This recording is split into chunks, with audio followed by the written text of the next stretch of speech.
gold. Yes? Yes? You think it's got to be made of copper? Okay, I don't mean to put you in the spot. Okay.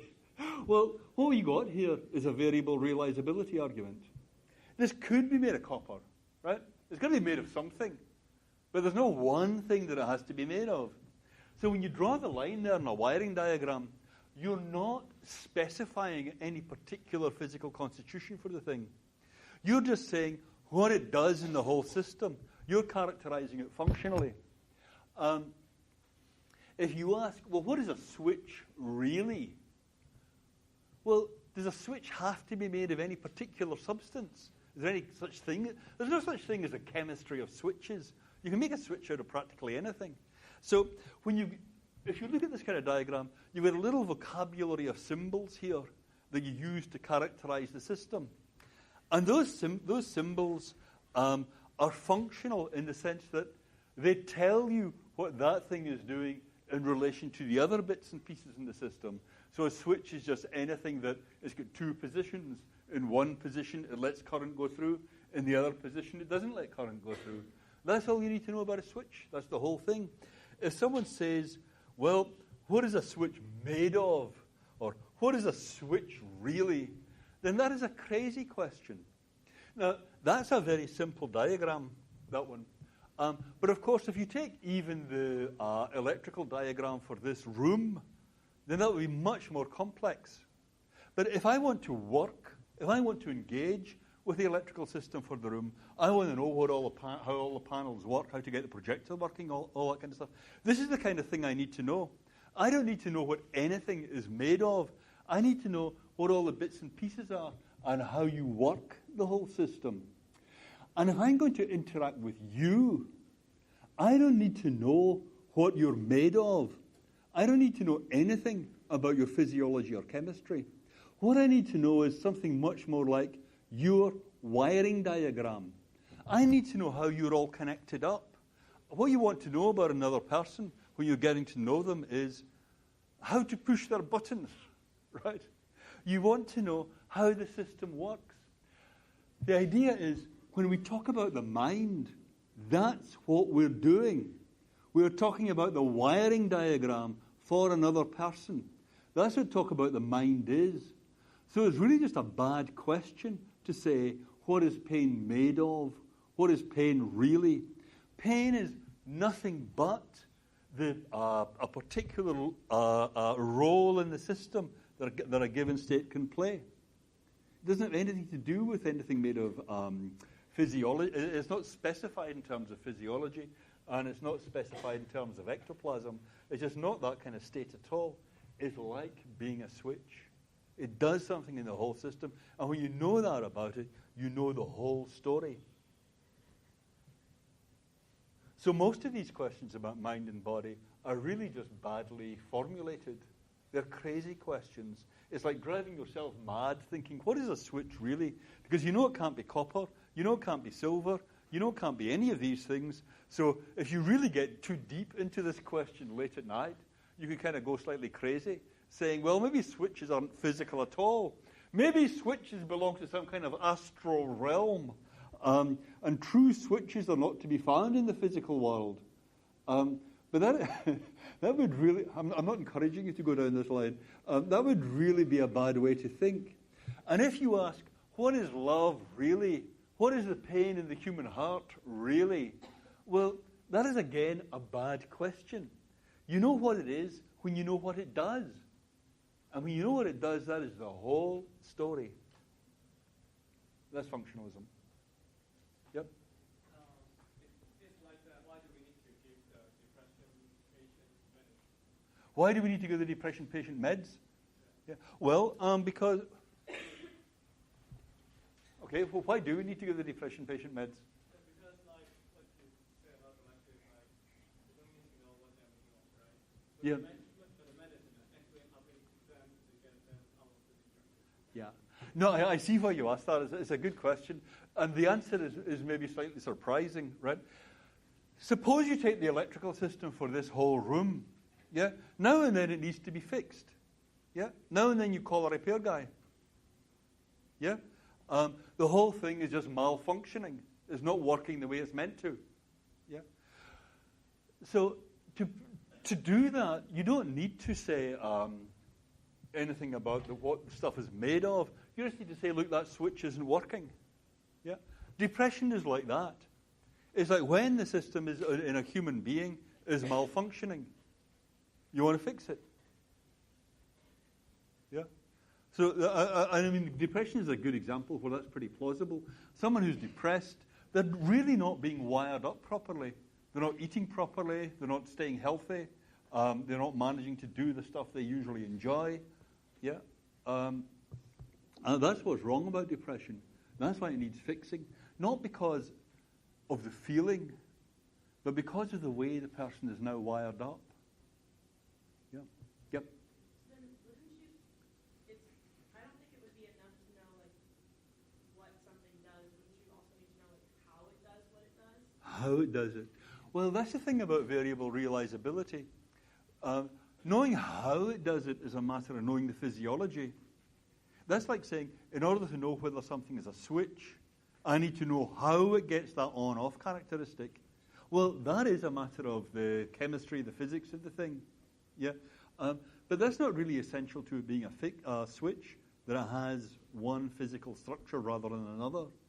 Yep. To know, like, what the thing is, but, like, if I was let's say I was an electrician. Yep. And I know something is wrong with, you call me and something's wrong with Yep. me. I would need to know how a switch does what it does in order to correct it. I would need to Make know. it a switch again and do what it does. That's right. Okay, that's very good. Yeah, yeah. So I need to know. So I need to use some kind of wire. Yeah, I need to be able to work with the level of the underlying physics. Yeah, and in the case of depression, I mean that's a very good analog, right? You need to know what kind of drug to give the person, and the drug you give a human is going to be different to the drug you give a Martian. Yeah, I mean, assuming Martians are made of silicon, yeah, the chemical action is going to be different. Yeah, but just as in both cases, it's the same situation, that what you're trying to get is the switch to work properly. It's true that you need to drop down one level of description to do that, and that's where an electrician comes in. But a regular person interacting with the system can interact with it and say, that switch is broken, and know to call an electrician. Just as you interacting with your friend can know that person is depressed, even if you don't know anything about the physiology. Yeah, it's true that fixing it takes that more detailed knowledge of. I said you've got variable realizability, but that means that it's got to be realized some way or another in any particular case. Yeah, and then to get it working again, you've got to look at the particular realization you have here. Is that clear the way I'm using realization? Just what this particular thing is made of. Yeah. So the points you're making there are completely correct, but that's not to say that what pain is or what depression is or what a switch is are a matter of being in a particular physical state, being in a particular physical state. Yeah. Okay, so if functionalism is right, and it's been the dominant philosophy of mine for the last 50 years anyway, how do you describe the functional state of a human being? Well, you can give a very abstract characterization of how you're going to describe functional state. You describe it by saying the states that the system can be in. Just give names to all the states that the systems can be in. Then there are the sensory inputs to the system, and then there are the outputs of the system. And you can do this at different levels of grain. You could do it for the whole human. You could do it for some particular aspect of the human.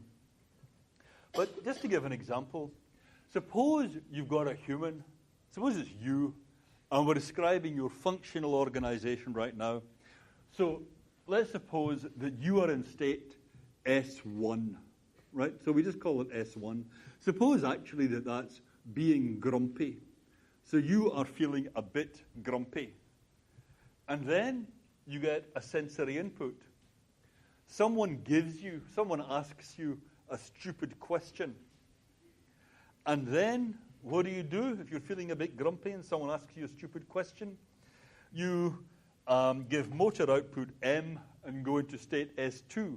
That's to say, you chew their head off and then you start feeling guilty. So there you are, all alone once more, feeling guilty. And now you get the same sensory input. Someone asks you a stupid question. You make, let's suppose, a conciliatory and helpful response now, and you go into state S4. What is state S4? Thinking, all right, that's it for this morning. No more Mr. Nice Guy. And so the day wears on. So what I'm doing here is I get that state, and then you can give a big list of all the possible inputs to that state. And for each input, you specify what output you give for that state and what state you go into after having had that input. You see what I mean? So this is very abstract and schematic, but this is the basic theory of computers, if you see what I mean. This is at the most abstract level, is a statement of how you describe what a computer does. Yeah? So that gives you the general method for completely specifying someone's functional state. But you specify these states, S1, S2, S3, S4, completely when you're given a big list of all the possible inputs to that state, all the possible motor outputs from those states, and what state you go into having had that input. So for every possible combination of a state of the system and a complete set of sensory inputs, you have to determine the probability of the next state and the probability of the motor outputs. For the brain, you're likely to need to talk in terms of probabilities because the brain is, at the level of description we're concerned with, not deterministic. It works probabilistically. But when you think about what psychologists do when they're studying the brain, this is the reason I say functionalism is science's philosophy of mind. When scientists are studying the brain, the first thing they do is they try and break down what the basic flow paths are through the regions that they're interested in. So you might get something, the eyes over here going to the back of the head, and then pathways from the visual cortex at the back of the head going down and going up, going to the bottom and going to the top.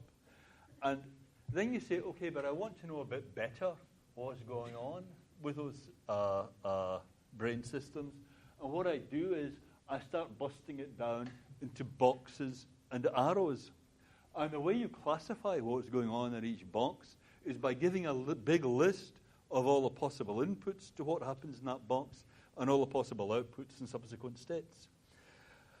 And, this is just the kind of thing you can find in any textbook on vision, for example, that you have the brain regions broken down into having this kind of box and arrow structure, and you say what this is being used for is object recognition or for the control of action. And I've broken it down so you can see how the visual system is working in a human brain. That's all, actually, that science can do. I mean, it's very hard to see. I mean, I'm not saying this is easy to do, but that's what you do when you are scientifically studying human psychology. You break it down so you can give a box and arrow description of it.